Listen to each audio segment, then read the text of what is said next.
a privilege on behalf of the BRS community, and I'm just waiting for us to go live on YouTube. Hold on. Okay, it says meeting is now streaming live on YouTube. Okay, I guess that's a good addition. Rabbi Sherman, in addition to in Shalvim, he grew up in Silver Spring, Maryland, went to Shalvim Yeshiva University. Okay, I guess that's a good addition. Okay, hold on, now I gotta mute.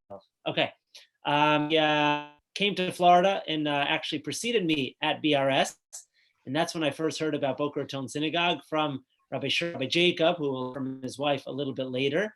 Rabbi Sherman made Aliyah in 2009, and he has taught at various institutions like the Tiferet Center, where he was the Rosh Beit Midrash, Yeshivat Leva Torah, and others. And in addition, I believe now, Sherman, you are involved in finance and other ventures as well. So it's a great privilege to have you here this morning. And again, I want to thank you so much for taking your time to teach us this morning. And I'm going to make you the featured speaker. Without further ado, Rabbi Simi Sherman. Okay, thank you, Rabbi Moskowitz. As Rabbi Moskowitz said, I am mostly responsible for his being in Boca. I still remember I got a phone call from him, I don't know, maybe 10 years ago. He said, they told me there's an opening, a position available in Boca. Should I go or should I not go? So in addition to anybody else who I am taking credit for recruiting down to Boca, I'm taking credit for everything that Rabbi Moskowitz does. So you're welcome. Thank you very much for organizing this. I got an email from him as well as the other speakers about a week ago. I thought it was a great idea. Obviously, it's great to be back with all of you in Boca. I can tell you that to this day, people ask me as I meet new people, they say, where did you make Aliyah from? So I say from Boca, even though I made Aliyah almost 11 years ago, I imagine it's a result of my Hebrew that they assume I just recently made Aliyah. But it's always a special pleasure to be able to say I made Aliyah from Boca. And I also think you get more credit when you make Aliyah from Boca because life is just good, as you know. Dr. Walnerman, I see, is here. Lawrence Stein. I see a lot of people, Dina Borzak, people that old friends. So what I thought I would do, instead of giving a traditional shir, which I'm sure Rabbi Moskowitz and Rabbi Goldberg, have gone over the basic halachic topics that are associated with Israel, whether it's celebrating Yom HaAtzmaut, obviously today, living in Israel, all the different halachic discussions. I thought maybe what I could add from a perspective of somebody who's made Aliyah from Boca is sort of some of the life lessons that I have learned and things that I've come to appreciate over the time that I've been here for almost 11 years. Just a bit of a background. We left Boca almost 11 years ago. We had two twin 2-year-olds, 2 boys, and a baby girl who was about 4 months old. The 2 boys just celebrated their bar mitzvah. All of our family from America came in. We went to Masada together. We actually stayed at a little hotel at the foot of Masada, which is really quite magical. And they are 13. They already learned Gemara better than I do. And our little baby girl is now getting ready for her bat mitzvah. She's 11. We've since had 2 sabras, Baruch Hashem, one in 3rd grade and one who's 4. So 4 boys, 1 girl. And it all started in Boca. Let me try to go through as many, let's see how much time we have, 2, 3, 4, maybe realizations about Judaism, about Israel that I had since arriving here 10 plus years ago. The first is what I would call a recognition of the earth-shaking, earth-shattering, foundational change that the state of Israel means for the future of the Jewish people. And I'll explain what I mean. Obviously, I thought living in Israel was a good idea before we made Aliyah. That's why we made Aliyah. But I think that my appreciation of what Israel is for the future of the Jewish people has changed dramatically. And I'll just point out 2 things I heard in Shiurim, and then I'll give you a couple of examples. Rabbi Beryl Wein, the famous rabbi historian, I once heard him say that when they write the textbooks of Jewish history, so obviously not every important detail could be included. A textbook is limited in size, but in our lifetime or our century, there will be two events that will be listed, and everything else essentially will have to go by the wayside. The two events obviously are the Holocaust, the Shoah, and the establishment of the modern state of Israel. Those are the two events that will be listed in the history books for the totality of Jewish history going forward. Those are fundamental changes that happened in our people's history. The second thing I heard, and this I think is really interesting, is from Rabbi David Miller. Rabbi David Miller is the Rosh Hashiva of the Grus Kollel in Yerushalayim. And Rabbi Miller pointed out that essentially when it comes to the modern state of Israel, Medinat Yisrael, there are four basic approaches you'll find in the Jewish communities around the world. Truth of the matter is, these four approaches also can be found in this beautiful book. I don't sell books, but it's a great book. Aviezer Ravitsky, Messianism, Zionism, and Jewish Religious Radicalism. A great read, anybody who's interested. But Rabbi Miller really sums up the four approaches. He says the four approaches to Judaism are this. One approach is, let's call on one extreme, the Rav Kook approach, Messianic Zionism. The modern state of Israel is a supernatural gift from HaKadosh Baruch Hu, from God, and it is the beginning of the Messianic process. That's Messianic Zionism, one extreme. The next, moving over, I guess, more towards the right, is what we would call Rabbi Soloveitchik Zionism. Rabbi Soloveitchik maybe is more pragmatic Zionism. He says the modern state of Israel is a divine, supernatural gift from HaKadosh Baruch Hu, which may or may not be the beginning of the Messianic process. That's yet to be decided. Supernatural from God, can't say for sure if it's the beginning of the Yemos HaMashiach. Skipping over to the far right extreme is what we now would call the Satmar approach. Truth is, it wasn't really initiated by Satmar. It was really started by a famous rabbi named Rabbi Eliezer Shapiro, who was the Munkacher Rebbe. We don't hear much about Munkach, unfortunately, because much of the Munkach community was killed out during the Shoah, which sadly is why there's not much left. But the religious theology of the Munkachers was passed on to the Satmar community, and they essentially believe, they posit, that the modern state of Israel is a supernatural event, but instead of being from HaKadosh Baruch Hu, it's a supernatural event from the Satan, from the devil. It's a Maisa Satan. It's an event that was brought about by the Satan to drag people away from Judaism. That's the Satmar and Torah Karta type approach. So we have our Messianic Zionism. We have our not sure if it's Messianic Zionism. And then on the other extreme, we have our Satmar, supernatural, Maisa Satan approach. Says Rabbi Miller, and this is really interesting. Says Rabbi Miller that this is Penina. She was 4 months old when we left Boca. I see the thumbs up. Rabbi Miller points out that most of the Orthodox Jewish world does not fall in, at least in Chutz La'aretz, does not fall in to any one of those three camps. This is very interesting. Most of the Orthodox community does not fall in, at least in Chutz La'aretz, does not fall into the Rav Kook Messianism, does not fall into the Rav Soloveitchik Zionism, does not fall into the Satmar approach. It falls into what he calls the nothing happened approach. This approach to Judaism is like the mainstream yeshivish black hat American community. They say Zionism, the modern state of Israel, is not a Maisa Satan. We're not Satmars. We don't think it's from the devil. But we also don't think it's from a HaKadosh Baruch Hu in the Rav Soloveitchik or Rav Kook type of way. Essentially, it's a political entity. It's a state like any other in the world. There's almost 200 countries in the world. Would it be any different if the country was run by irreligious Jews or by the Turks or the British? Essentially, nothing happened. Nothing of any religious significance happened. And I heard Rav Miller say something that was very powerful to me. Rav Miller said, I can deal with my students taking 3 out of 4 of those approaches. If you want to say that the modern state of Israel, as Rav Kook says, is a divine gift from HaKadosh Baruch Hu, and it tells of the beginning of the Messianic process, fine.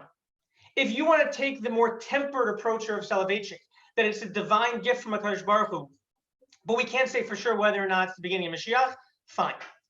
even if you want to take the approach that it is a divine, supernatural Maisa Satan, like the Satmar approach, fine. But to say that nothing happened is literally sticking your head in the sand. To say that for the first time in 2,000 years, forget about 2,000 years, there are more Jews living in Eretz Yisrael today than any point ever in the history of the earth. Much more than the second Beis HaMikdash, and in sheer numbers more than the first Beis HaMikdash. To say everything that's happening around you is nothing, is just coincidence, is not supernatural in any way, says Rav Miller, that's not acceptable. And I think that that sort of realization, something I've seen over the last 10 years, has really changed in my perception of Zionism and Medinat Yisrael as something which shatters the foundations, shakes, I should say, not shatters, shakes the foundations of the Jewish world going forward. And I want to talk specifically about one area, because that's one area where I was classically trained, right? I was in yeshiva, I was in YU, I was in Shemitah with Rabbi Moskowitz. I lived in Boca, I was Kavrustas with Rabbi Goldberg. I was trained in classic, traditional Orthodox halachic thought. And I think that my view of that halacha has been shaped by a realization that the modern state of Israel has shaken the foundations of Judaism, and things cannot be the same after this event. Things are changing because of it. Now, I'll quote for you one beautiful line over here from Rabbi Eliezer Berkowitz, and it's important that I'm quoting him because we're going to quote his Rebbe, the Sridei Eish, in a minute. But he says something very beautiful in his book. It's called Not in Heaven. Rabbi Berkowitz, who was a rabbi in Chicago, he says, in exile, the encounter between Torah and reality is a confrontation. However, in an autonomous Jewish civilization, it is challenge. In the situation of confrontation, the task of halacha is preservation, how to preserve the life of the people and its Jewish character in the midst of an alien world. Halacha in exile is essentially protective halacha, often on the defensive. However, in Eretz Yisrael, in meeting the challenge of a comprehensive Jewish civilization, halacha develops its creative originality. Hence the statement of the Gemara that there is no Torah like the Torah of the land of Israel. I think that our very halacha needs to take into consideration the reality that has changed in 1947, 1948. And I'll give you a few examples and something I've sort of seen over the years. I thought the halachic discussion about Medinat Yisrael was like whether we say Hallel on Yom Ha'atzmaut. I thought that was like the big halachic discussion. Let's talk big though. Let's talk organ donation. Right? All of our halachic literature until 1948, or really 1980s, when it sort of became more of a medical reality, but all of our primary sources we look to when discussing the issue of organ donation are diaspora sources, the Chassam Sofer and Pressburg, the Mishnah, things that are very, very much in the situations when we were a minority population in a foreign country. But what happens when we get kicked out of the European Union's organ sharing society, not just because they're anti-Semitic, but because they realize that we don't give organs? How could we in Israel take organs? So a discussion about the halacha of organ donation needs to be a different discussion post Medinat Yisrael than it was prior to Medinat Yisrael. It's different when we're 2% of the population than when we're 80+% of the population. In fact, if you look today, and this is something I've thought about for a long time, I did a little research. An overwhelming majority of religious Zionist Gedolim in the world all want you to sign that organ donor card. Now, I'm not the rabbi of BRS. You can talk to Rabbi Moskowitz and Rabbi Goldberg, and I know that a different rabbi in Boca wrote a book on it. I read the book. So for practical halacha, contact your local Orthodox rabbi. But in theory, the idea that the questions we ask post Medinat Yisrael, when we're creating a Jewish state, are different than they were before. I'll give you another example, and this is from the Sridei Eish. Rabbi Yechiel Yaakov Weinberg wrote an article about this. He was one of the great Gedolim of the previous generation. He lived in Switzerland post-war. That's where he escaped to, was to Switzerland. He was the Rebbe of Rabbi Berkowitz, who I just quoted. The Sridei Eish has an article. I couldn't get my hands on it because I'm stuck in my house right now. You can see I'm in my attic. But he had an article he wrote in the Tchumim Torah journal about autopsies. Much of the Torah literature, the primary sources for the issue of performing autopsies in medical schools are, again, written by the Nodeh Yehuda in Prague, when we were a minority portion of the population. Same could be said even in America, when we're a minority part of the population. But says the Sridei H, how are you going to have a medical school in a modern state if you can't do autopsies in medical school? We're just going to import doctors. That's how we're going to survive. That's the Torah's Chaim. That's essentially saying Torah doesn't have a way of dealing with the reality that we've been davening and wishing for, which is for us to have our own country. So the halachic analysis of autopsies is different in the modern state of Israel than it was when we were a minority population in a larger country. I'll give you another example. Visiting Har HaBayis. This is a very contentious issue. Should Jews go up to visit Har HaBayis? I don't know if they should. I don't know if they shouldn't. Talia has not let me go up yet. She's too scared. She says it's dangerous. But I do know that the discussion in Eretz Yisrael, again, seems to be split on this Haredi Tzioni, on the Zionist Haredi line. Why? Because the issue of going up in Har HaBayis is not solely a halachic discussion like it was prior to the state of Israel. It's about establishing autonomy and sovereignty over different pieces of Eretz Yisrael. So again, the halachic analysis that takes place in the modern state of Israel is different than it was before. The state has shaken the very foundations of how we analyze our most important things, our halacha. Let me give you a more mundane, but a maybe more common one. And this is something I saw an interesting tshuva from a young rabbi in Israel just this past, not this Pesach, the previous one. Let's say you have a boy who's Ashkenazi. So Ashkenazi boy does not eat kitnios on Pesach. Now let's say this Ashkenazi boy marries a Sephardi girl. I just moved into a new house, Baruch Hashem. In my old apartment that I lived in for 9 years, the neighbor right above me was a amazing Sephardic Rav. His place in Olam Haba is 50 times, 100 times more than anything I can dream of. He was an amazing person. Super religious, just amazing. So super kind. I mean, really great people. So let's imagine his daughter marries my son. So now his daughter obviously grew up eating kitniyot. So fine, you could say when she gets married to an Ashkenazi boy, she'll stop eating kitniyot. But what about Rav Damari? This is the rabbi. What about his house? The first year they get married, the young couple wants to go to the girl's parents for Seder. So they go to the parents' house for Seder, and the boy says, I'm sorry, to his shviger, to his mother-in-law. I know my mother-in-law's on the call. She doesn't like when I use that term. He says to his mother-in-law, Mom, I know you're the Rebbitzin, but I can't eat at your house. You're not firm enough.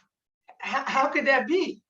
It just doesn't sound right. So you're going to tell me, oh, she should just throw out all of her pots and cook differently for her son-in-law. She's got 8 other kids who are still in the house. She's got to cook entirely differently for her son-in-law. So I don't know what the answer is. Again, ask a local Orthodox rabbi. But when we live in a society where we're no longer living in Baghdad and Eastern Europe, but we're living in the same apartment building, we go to the same schools, we go to the army together, we go to yeshiva together, these questions become different questions than they were when it was a theoretical issue. Because when did an Eastern European Ashkenazi boy ever marry a girl from Morocco or from Iraq? It just never happened. So maybe that's a little bit more mundane or pedestrian, but maybe it's a lot more common. So how has the modern state changed our perception of halacha? I think it's a really important question. Shemitah is obviously another big one. Shemitah, the 7th year, we let the land go fallow. So what are the solutions to Shemitah? Right, there are a variety of different solutions to them. But again, the question needs to be asked, when we were discussing Shemitah as a theoretical matter prior to, let's say, 1880, when the original from Russian immigrants came to Maskeret Batya to settle, right, the issue of how theoretically we would keep Shemitah was different than when we have a world-class industrial global economy like we have today with 9,000 people who need to eat food. So these questions need to be asked in a different way. And I think for me, that's number one. The number one sort of like paradigm shift that I experienced after being here for a while is a realization that even something as fundamental as our halacha needs to be thought about a little bit differently post State of Israel than it was for the last 2,000 years. And what makes me feel that I'm not crazy is that I've seen in Israel that most of the religious Zionist poskim on all the issues we've listed so far take a, what I would call, nationalistic conscious perspective on it. Their tshuvas take into consideration the current political reality. And I think that's a very important thing, and something that I find to be very, very inspiring. It has taken our halacha and infused it with life. It's alive again in a way that it hasn't been for 2,000 years. And that's a really, really inspiring thing. That's number one. Let's go on to a second thing. The second thing I would say is my perception of Aliyah has changed from one word to two words. I'll explain what I mean. Right before we made Aliyah, we lived in Lago. Everybody knows Lago goes around the Lago Lake, and our backyard looked out over the lake. And Shabbos afternoon or during the week, everybody would sit out and schmooze with each other. I had a neighbor there, Greg Waxman. I remember Greg and I, our houses sort of were a catty corner, our yards were shared, and we would spend time out in the yard talking to each other. And I remember a couple days before we made Aliyah, maybe a couple weeks, I got a knock on the front door from Greg. And Greg said to me, first of all, Greg never knocked on the front door. We always just met in the backyard. And Greg said to me, Simi, I want to tell you something. I said, okay, tell me. He said, I know that this moving to Israel is a great sacrifice, but everything in life that's worthwhile is hard, and sacrifices are hard. And first of all, I think there's a lot of truth to what Greg said. Things in life that are worthwhile are oftentimes hard. Maybe that's what gives them the meaning. That's why they are significant. But he used a word that I think I believed as well. I believe that making Aliyah was a sacrifice. That was the word that I would say. If someone says, what is moving to Israel? It's a sacrifice. I think that over the years, I've come to perceive Aliyah with two other words. The first word is privilege. And I want to tell you what I mean. I believe that if you took a Jew from any point in Jewish history, I mean, go back, take a Jew, even living during, let's say living in Babylonia in the 8th century, 9th century, 10th century, in the great rabbinic Babylonian academies. Take a Jew from the Middle Ages, Rashi and the Ramban. Take a Jew that was exiled from Spain or Portugal or from any one of the Western European countries over that time, France, England, for hundreds of years. Take a Jew from Eastern Europe during the Chmielnicki massacres, or a Jew from the Warsaw Ghetto or from the camps in Bergen-Belsen, and you stuck that Jew on an airplane, a time machine airplane, and you flew him to Eretz Yisrael today, to Ben Gurion Airport, assuming there was no corona. And you stuck him in a cab. You got Sion to pick you up at the airport, and you drove to my house in Ramat Beit Shemesh, and I met you at the front door with a cup of coffee, and we took a walk around Ramat Beit Shemesh. We walked by the schools. We walked by the shuls. We saw the kids on bicycles in the park. We went out to a restaurant. We went to a yeshiva. We went to the grocery store. That Jew would turn to me and ask one question. You know what the question is? The Jew would ask me, what was it like? What was it like? What do you mean, what was what like? What was it like?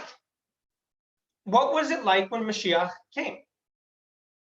Because the only conclusion he would draw is that he had been put in a time machine and been flown to the days of Mashiach. The food, the population, the kids, the growth, that's the only conclusion he would come to. The Gemara says, you know what the first sign of Mashiach is? When the produce of Eretz Yisrael comes out, when this desolate dirt desert produces fruits and vegetables. We've all heard the poem from Mark Twain back in the late 1800s of what Eretz Yisrael looked like. That's what he would have thought. And if you would have told him that we fight about making a bracha on Hallel, on Yom Ha'atzmaut, he would laugh at you and he would say, you know what? Take me there And I won't say a bracha on Hallel on Yom Ha'atzmaut. I'll say a bracha on Hallel 365 days a year. That's what I'll do. And I think that the realization of the privilege to live here today in our generation is nothing short of miraculous. And people say, well, you really, every day you wake up, I understand when you make Aliyah with Rabbi fast, nefesh b'nefesh, you get off the plane, you come down the stairs, there's cameras in your face, it's like 15 minutes of fame, waving to people, no comment, in the newspaper, okay, fine. The prime minister came to greet me, that was very nice of him. He's still the prime minister. I understand then you were excited. But 10 and a half years later, I'll tell you what, it's like a marriage. The wedding is exciting, but it's not real. The marriage is real. And every day we wake up, I'm not saying this to exaggerate. Every day I wake up and I say, I can't believe this is us. I can't believe that we're the generation that is privileged to have this as our reality. What our parents and our grandparents would have given to see this, what Moshe Rabbeinu would have given to see. It's absolutely, the word is privilege. The second word I would say is responsibility. And I don't think this is spoken about a lot, but I think it's important. And Talia, my wife, tells me nobody wants to hear about responsibility. Nobody's making Aliyah because of responsibility. But I'll tell you, I think it's true. Everybody, every Jewish person, leaving aside Neturei Karta, every religious person, right, left, and center, I mean religiously, agrees that what we have now in Eretz Yisrael is amazing. It's awesome. Whether you're yeshivish or you're modern Orthodox or whatever you are, everybody agrees it's amazing. Whether you're coming to Israel on a Morashah or a Mosheva summer camp, or whether you're going to learn the Mir Yeshiva in Yerushalayim, Israel's amazing. But in order for Israel to exist, somebody or somebodies need to be here on the ground. Somebody needs to be here. And I think I've come to appreciate for myself and also for the broader population that the Jews who are living here feel that on their shoulders. They feel a sense of responsibility to create the reality that exists today. Because it's only here because we're here. And responsibility is the second word that I would say that's come to define very much my perception of what the modern state of Israel is today. I noticed it in the youth groups. Youth groups are very, very important in Israel. Kids have to be in a youth group. It's like a big part of the society, even though Panina over here doesn't always go.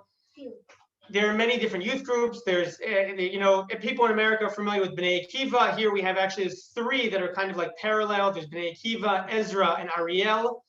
They're all pretty much just religious Zionist youth groups, just like at different degrees of like how much co-ed they are.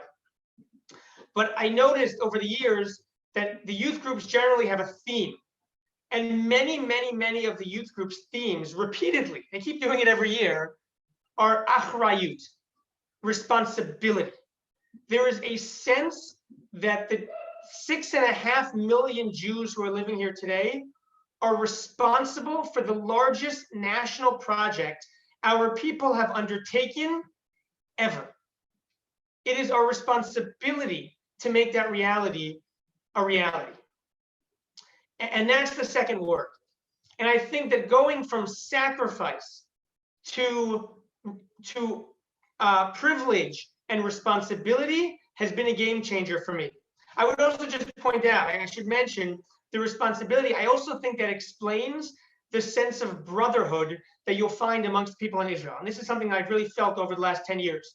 If you ever been like on a committee, like in the shul, you're on a committee, if you're on a sports team, if you have a common goal, people are all working towards something, there's a certain bond that's created between those people.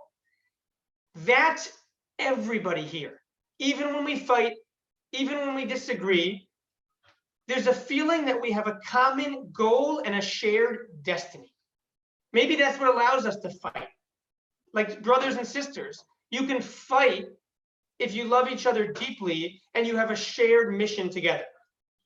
So I think that responsibility does a lot, not just is it a burden that we carry, but it's something that helps build the fabric of the society here. So I would say going from sacrifice to privilege and responsibility has something that's been very, very meaningful to me. I'll talk about one last one because I don't think I'm supposed to go that much more time. The last thing I'll mention is something I didn't know before I made Aliyah, but something I've learned. When we made Aliyah, we were in our 20s. We were relatively young. We had 3 little kids. One of them was extremely little. And we knew that family, being far away from family, would be very difficult. We were not blind to that reality, but we thought it would be, hard. I don't think, and something we've learned over the last 10 plus years, is I don't think we appreciated how hard it would be. At that time, like I said, we had little kids. Now our little kids are grown up. They have 4 grandparents that are far. They have 25 cousins that they feel very, very close with. Our kids learned at a far too young age that every hello comes with a goodbye. I remember my kids crying, grandparents leaving at a very, very young age. I don't think we properly appreciated, not that we do anything differently, but that it is very, very hard. The one thing I'll say, and I think maybe this is a good point to end off in, is that if anybody's thinking, about the possibility of making Aliyah, or if anybody here is a parent or a grandparent, I think these are important things to think about. Number one, I think that, and there's something I felt, but also something I've just seen, anecdotally all over my city, is that people who make Aliyah, even with one sibling, it's very, very different than coming alone. So if there are young people, or if you're speaking to your kids and they're considering Aliyah, so I think that the notion of having maybe more than one sibling come together, maybe 2 siblings, 3 come together, definitely makes the transition. I shouldn't say transition, because it's not about the transition. It's about living a life of being far away. That's just the life. So having some immediate family close definitely makes a big difference. And I think something should be spoken about maybe within families of, it is much more manageable when you come with at least 2 siblings. So if I feel like I can't do it, my sibling feels like they can't do it, well, what if we do it together? The other thing I would say is that I did not appreciate the value of support, encouragement, and admiration from our parents for our Aliyah. That's something that cannot be belittled or underappreciated in any way. It is, I imagine, very, very hard for a parent to watch their kids make Aliyah. But if a parent is capable of building up the strength, or they're genuinely proud that their children are in this position and are doing something that's being part of the future of the Jewish people, expressing that to your children is something that goes much, much further than you imagine. You think your kids don't listen, your kids don't care, they don't care what you think, they're grown up, they're independent, they're self-minded, they don't worry about you. I don't think it can be underestimated the power and impact that a parent can have on a young person or a young couple, a young family who's considering moving to Israel. I don't just mean, helping out in any way you can, giving support, traveling, visiting, bringing them to visit, of course, all those things. But even if you can't do those things, just the ability to make it clear to them and to your grandchildren, the sense of pride that you feel is something that has been of tremendous, tremendous support to us. And I think that talking to my friends and talking to people who are here, I live in a city basically of, tens of thousands of people just like us who have made Aliyah. That's something that goes a very, very, very long way. So those are a few of my thoughts, things that I've sort of come to appreciate over the time of being here in Eretz Yisrael, of making Aliyah. And I think I was supposed to leave a few-minute break before the next class. Rabbi Moskowitz, this is an amazing program. You're doing great work in Boca. And I look forward to seeing you at the next wedding here in Israel. I want to thank Rabbi Sherman very much. It was really inspirational. I know family members of mine, when you said everyone should go together, I started getting a flurry of texts. So thank you for your inspiration. And again, Mrs. Esther Grossman is going to start at 11:30. And I want to once again thank Rabbi Sherman for his. Could either stay on this link. It's going to be the same exact link, so she'll begin in exactly 9 minutes. Thank you, Rabbi Sherman.